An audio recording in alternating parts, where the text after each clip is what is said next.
6 Minute English from bbclearningenglish.com. Hello, this is 6 Minute English. I'm Sam. And I'm Georgina. How do you feel about politics, Georgina?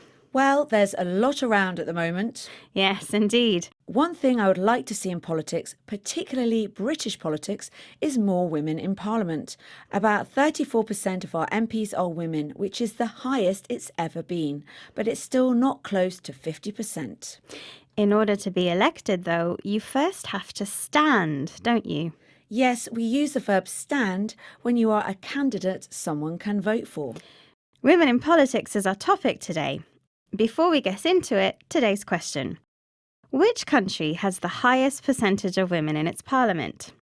Is it A, Rwanda, B, Sweden, or C, New Zealand? What do you think, Georgina? I'm not sure. I know New Zealand was one of the first countries to allow women to vote, and they currently have a female prime minister. But I think it's actually an African country, so I'm going to say Rwanda. Okay, we'll see if you're correct at the end of the programme.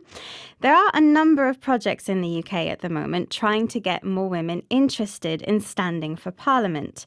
One of these is the campaign Sign Up to Stand from an organisation called 50/50 Parliament. Lucreska Ua is someone who has taken up that challenge and is hoping to stand in upcoming elections. She was a guest on the BBC radio programme Women's Hour. She wasn't always interested in politics, though. How does she describe it? I didn't really see myself in the Houses of Parliament.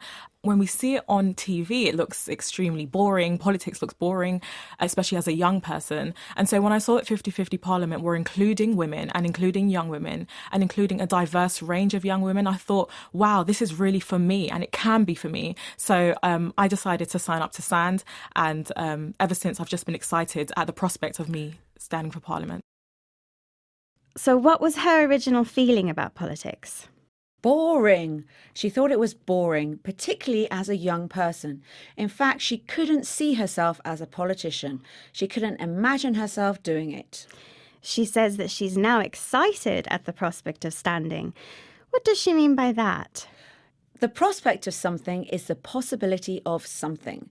So before she thought it was boring, now she's excited at the possibility that she could be a member of Parliament.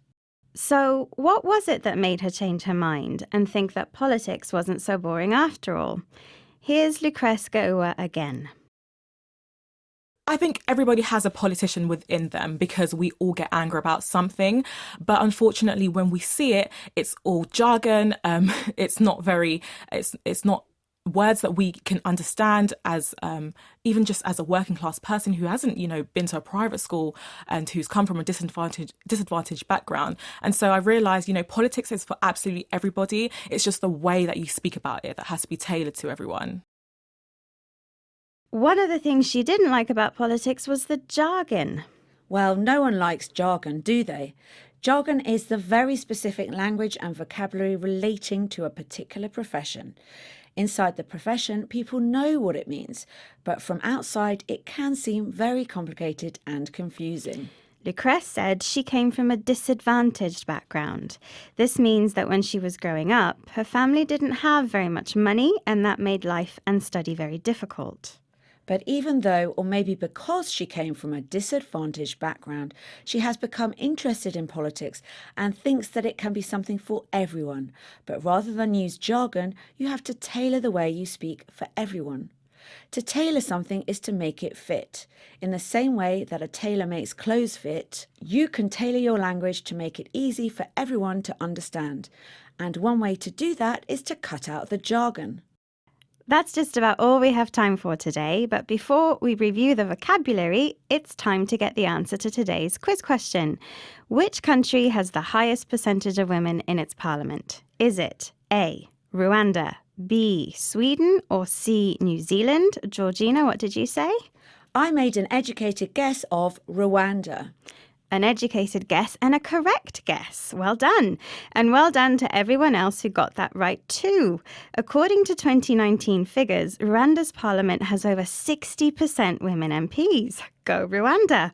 Okay, let's remind ourselves of today's vocabulary. Of course, to stand is the verb we use when someone is a candidate in an election. When someone stands for election, you can vote for them. If you can see yourself as something, it means that you can imagine yourself doing that thing. The prospect of something is the possibility of something. So, for example, the prospect of becoming an MP is something that excites Lucrece. Something that we all hate, except when we use it ourselves, is jargon, words and language that are very specific to a particular job and which are difficult for people outside that profession to understand. People who grow up without enough money and without access to education can be said to come from a disadvantaged background. And finally, to tailor something is to change it to make it suitable for a particular purpose. So, for example, if you want to make politics accessible for more people, you have to tailor your language and cut out the jargon. Indeed. Well, it's time for us to go now, but do join us again soon. Bye for now. Bye! 6 Minute English from the BBC. Hi everyone, we hope you enjoyed that video and thank you very much for watching. We have so many more just like it, so if you don't want to miss a single one, make sure to subscribe and we will see you regularly. Hope to see you soon. Bye guys.